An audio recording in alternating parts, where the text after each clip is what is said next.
Hello and welcome to my channel Mega Mudman 1. Today we're doing a video and a look at parking bays that big bad truck drivers won't go into under any circumstances. There's haunted ones, there's all sorts of weird ones, there's ones that have affected me personally. And I can tell you that the ones that affected me personally actually did happen because I was there. I know it happened. The other ones that I talked to other drivers that they related to me, I'm not so sure about. Some of them would have to be true because they're too weird not to be. And so I'll take those ones. I'll let you make up your own minds on the other truck drivers' stories. But as far as the ones relating to me, I can tell you and affirm that they are 100% true. All right, let's get into the video. Thanks for watching. If you enjoy it, please like and subscribe. It's free. And if you like, leave a comment. All right, see you soon.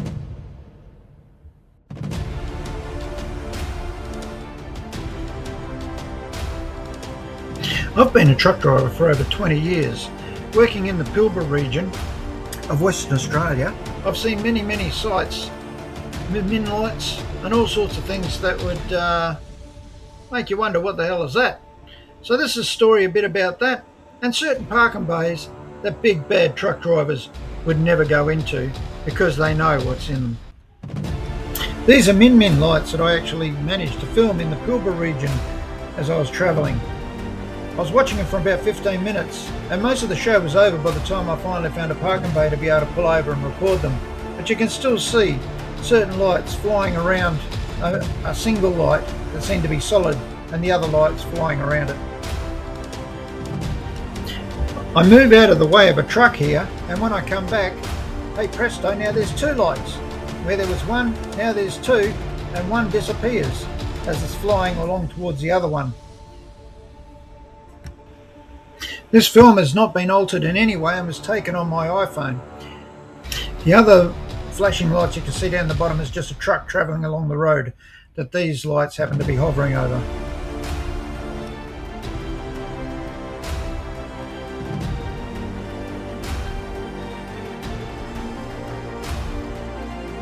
That other light disappears and then a third light appears down the bottom, also travelling towards that first solid light.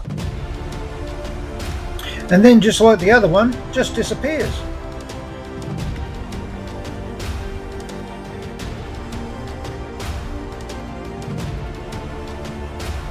There was another time previous to this incident where I was travelling down the road in Marble Bar with an off-sider sitting beside me when three min lights came hovering down in front of the truck.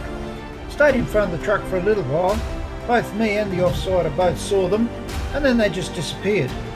Incidents like this happen to me out in the Pilbara all the time.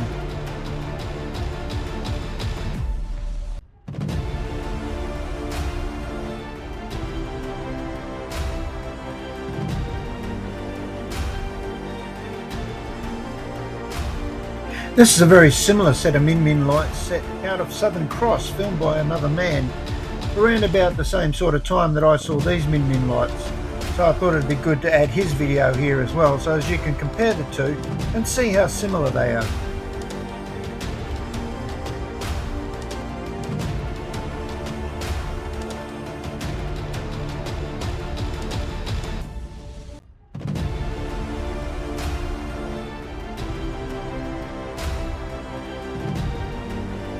Also, this parking bay that I'm in is also known to be haunted. There's toilets in this parking bay and quite a few of us truck drivers have gone into these toilets to use them, and while we're in there you'll hear somebody else come walking into the toilets, go over to the sinks, and then they go and sit down in the stall next to you and you think no biggie, someone else is using the toilet. Only when you come out, your truck's the only one in the parking bay and you're in the middle of nowhere. And there's no one in the stall next to you where you thought someone was.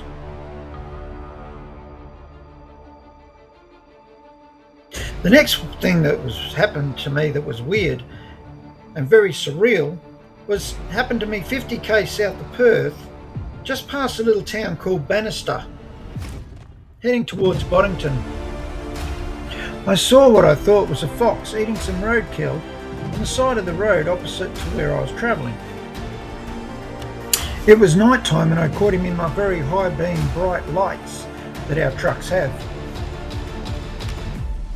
As I got closer, I decided maybe a bit big to be a fox, maybe a medium-sized to large dog. But as I got closer, the beast crossed the road, and as he did, I got to see the stripes on his back. And then I realised, and it dawned on me, that I was looking at an extinct Tasmanian tiger. And on the mainland, no less. They're still out there, folks. They may be rare. I definitely saw one, so I can tell you they're not extinct.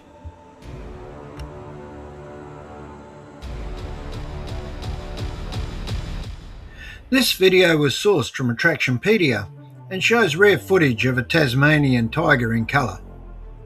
Of course, as we all know, the Tasmanian tiger was actually on the Australian mainland for a time until they supposedly were supposed to have gone extinct from the mainland, and then only found in Tasmania, where they got a bad rep for supposedly eating everyone's sheep.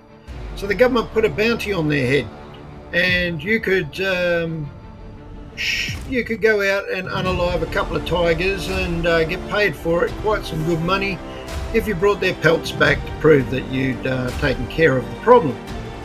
So thus they were supposed to have been hunted to extinction then. But no, I saw one, so they're still out there. As I looked on in amazement, he started to run down the fog line and ran straight past my truck. This is when I got a really good look at his jawline, very square and very distinctable. And just to show you that I'm not whistling Dixie here, here's some real footage that someone else caught on their trail cam of a Tasmanian tiger taking a little stroll past their camera.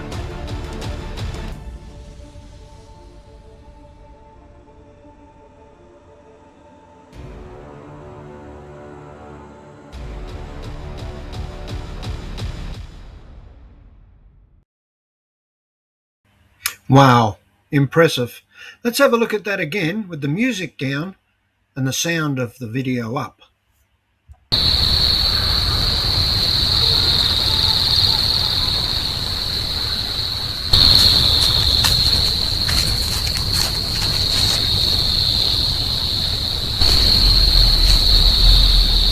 This bit of footage came from Insider_ZA.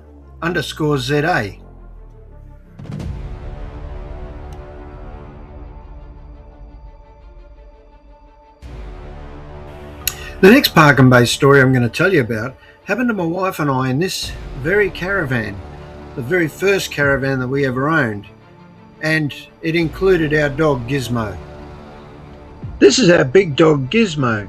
He's a bull mastiff, brindle, and you probably recognised him from other trips we've been on. He's been with us everywhere, along with the little labradoodle Charlie.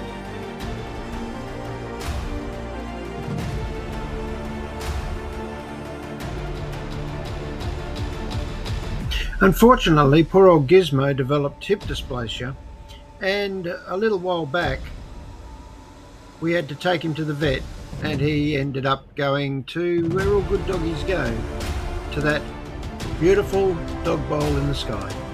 It was a very upsetting time for all of us, the whole family, and after Gizmo had taken his trip home, it was time for us to take another trip home, which we went from Perth to Port Hedland. We were living in Port Hedland at the time, and so we took Charlie, the little labradoodle, and we set off on our trip back to Port Hedland. But we had to pull into this Park and Bay and stay overnight on our way up, and that's when weird things happened. When we used to travel with the two dogs in tow, Gizmo being the bull mastiff and Charlie being the wonder dog little labradoodle, we'd tie Charlie to the back of the caravan and we'd tie Gizmo to the front of the caravan. That way Gizmo could protect Charlie from anything outside, and no one could get near Charlie to take him, because Charlie's such a friendly little dog, he'd go with anyone, whereas Gizmo not so much. He always would give a little growl and then a bark, and then come running out of from under the caravan and scare the hell out of whoever was lurking too close to the caravan or whatever animal might be out there. Anyway, on this particular trip, we brought Charlie inside the caravan because we didn't have Gizmo to protect Charlie anymore. So Charlie was in the caravan, my wife was in the caravan, and I was in the caravan. And I heard the growl and I heard the bark, and I looked at my wife and I said, "That was Gizmo." I know his bark and growl anywhere because I've had that dog since he was a puppy. And there's no doubt in my mind that that was Gizmo that growled and barked because a girl came a bit too close to the van. But that's the only time I've ever heard it. But that did actually happen.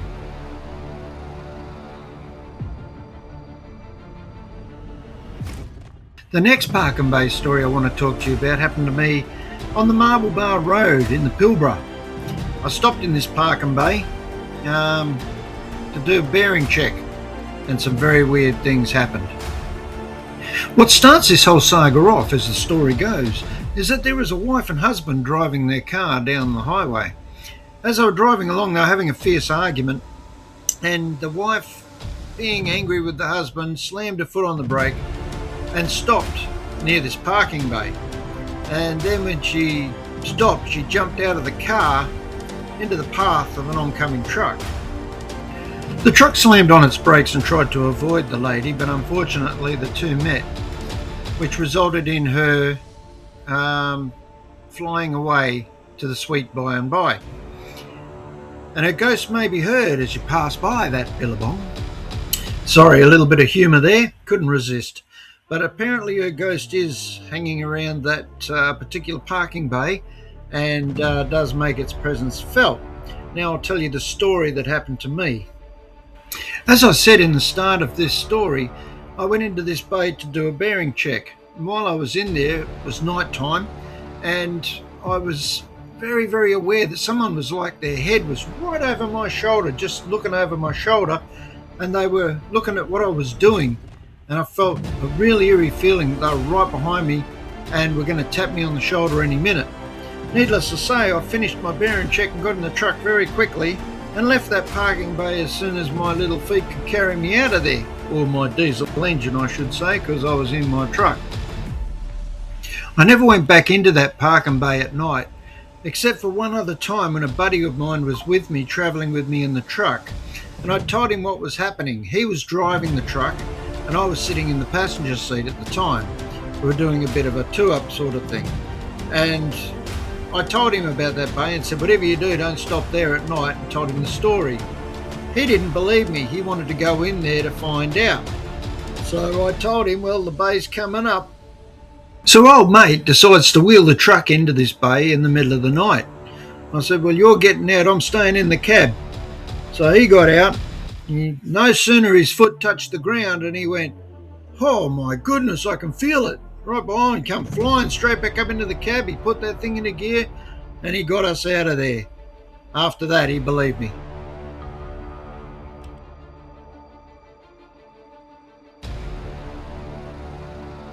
This next parking bay incident was told to me by another truck driver, so you guys will have to make up your own minds on this one. Sounds pretty out there, so it could be true. But here's how the story goes. This story happened over in America. Apparently there was a truck driver out there and he took his son for a ride with him along for the trip, as you do. It was late at night and the boy was asleep in the bunk in the back of the truck. The driver unfortunately started to get drowsy and tired and fell asleep at the wheel. The driver unfortunately ran the truck off the road and rolled it, and the boy went to be with the angels. Now, as the story goes, if you happen to be a truck driver and you're passing between those two parking bays where that actually happened over in America, and you're feeling drowsy and tired, and you feel like you might need a sleep or you need to pull over, all of a sudden it's said that a boy pops up in the seat beside them out of nowhere and talks to them until they get to the next rest stop or truck bay, and he won't leave them until they stop the truck. But then when they do stop the truck, he just disappears into nowhere, into nothing.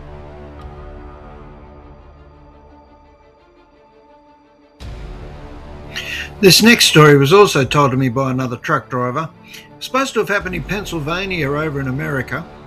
This truck driver was driving along, getting pretty tired. It was getting dark, so he decided to pull over in a parking bay.